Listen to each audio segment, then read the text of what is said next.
सर्वांना नमस्कार. मी रोहन घुगे, जिल्हाधिकारी जळगाव. सर्वप्रथम तर मी सर्व नागरिकांना आवाहन करू इच्छितो की जो सप्लाय आहे एलपीजी सिलेंडर्सचा तो अगदी व्यवस्थित प्रमाणामध्ये आहे. तर ते कोणीही पॅनिक होऊ नये आणि पॅनिक मोडमध्ये जाऊ नये आणि काही अफवा येत असतील तर त्यांच्यावरती विश्वास ठेवू नये आणि अफवा देखील पसरवू नये. आता बेसिक जो जिल्ह्याचा डेटा आहे तो मी सांगतो.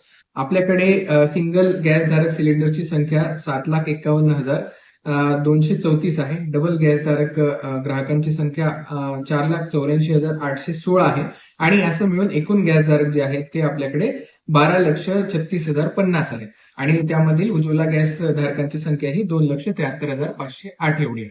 आणि आपल्याकडे जो सप्लाय येतो तो 3 कंपन्यांच्या मार्फत येतो. एचपीसीएल, बीपीसीएल आणि आयओसीएल. त्या तीनही कंपन्यांच्या सोबत आपण बैठक घेतली, त्यांचा पूर्ण स्टॉक देखील बघितलेला आहे आणि आपले प्रतिनिधी जाऊन त्या ठिकाणी त्यांनी इन्स्पेक्शन देखील केलेलं आहे. या तीनही कंपन्यांच्या माध्यमातून जवळपास 95 एजन्सीच्या माध्यमातून पूर्ण जिल्ह्यामध्ये हे सिलेंडर्स दिले जातात.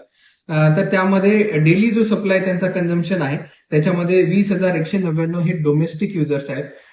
कमर्शियल युजर जर आपण बघितलं तर ते 3,04,444 आहेत आणि टोटल जर पूर्ण आपण दिवसाचं जर बघितलं तर तो 25,144 एवढा साठा त्यांच्याकडे सध्या सिलेंडरचा उपलब्ध आहे. आणि ट्रान्झिटमध्ये म्हणजे जे आता आपल्याकडे येत आहेत आपल्या जिल्ह्यामध्ये अशा प्रकारचे जे सिलेंडर्स आहेत ते 14,986 एवढे आहेत.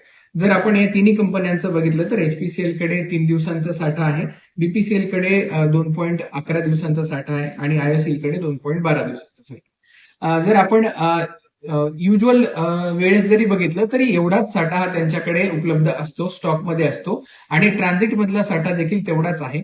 तर त्यामुळे डोमेस्टिक सप्लाय हा कुठेही हॅम्पर झालेला नाही. त्यामुळे नागरिकांनी पॅनिक होऊ नये. डोमेस्टिक साठा हा फक्त ऑनलाईन बुकिंगद्वारेच मिळत आहे. ब्लॅक मार्केटिंग रोखण्यासाठी ऑनलाईन बुकिंगचा ऑप्शन आहे. त्यानंतर ई केवायसी देखील करणं बंधनकारक आहे. ई केवायसी ही नागरिक स्वतः ऍपद्वारे करू शकतात किंवा जो आपल्याकडे सिलेंडर द्यायला येतो त्या माणसाच्या ऍपद्वारे देखील आपल्याला ते ई केवायसी करता येते किंवा आपण नजीकच्या एजन्सीमध्ये जाऊन देखील ई केवायसी करू शकतो.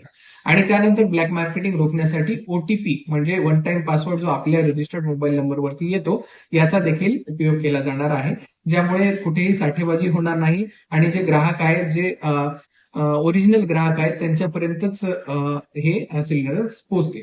अशा प्रकारची पूर्ण व्यवस्था करण्यात आलेली आहे. जिल्ह्यामध्ये आपल्या 15 तालुक्यांमध्ये 15 टीम्स देखील तहसीलदार यांच्या अध्यक्षतेखाली आपण नेमलेल्या आहेत. त्या टीम्स देखील जाऊन या ठिकाणी इन्स्पेक्शन करणार आहेत सगळ्या एजन्सीचं आणि कुठलीही तक्रार जर नागरिकांची असेल तर त्यासाठी आपला आपत्ती व्यवस्थापनचा जो जिल्ह्याचा तक्रार क्रमांक आहे त्या तक्रार क्रमांकावरती आपण तक्रार नोंदवू शकता किंवा पर्टिक्युलर एजन्सी म्हणजे आयओसीएल असेल, बीपीसीएल असेल, एचपीसीएल असेल यांच्याकडे जर तुम्हाला तक्रार करायची असेल तर त्यांचा ग्रीव्हन्स रिट्रेसलचा जो नंबर आहे तो देखील सध्या ऍक्टिव्ह आहे आणि त्याच्यावरती पूर्णपणे कॉल्स घेतले चाललेले आहेत. त्यांची बैठक घेऊन या सगळ्या गोष्टींची सुनिश्चितता करण्यात आलेली आहे. तर जिल्ह्याचा आपला आपत्ती व्यवस्थापनाचा जो नंबर आहे तो आहे 2223-180. त्यानंतर एचपीसीएलचा जो नंबर आहे 1800-114141.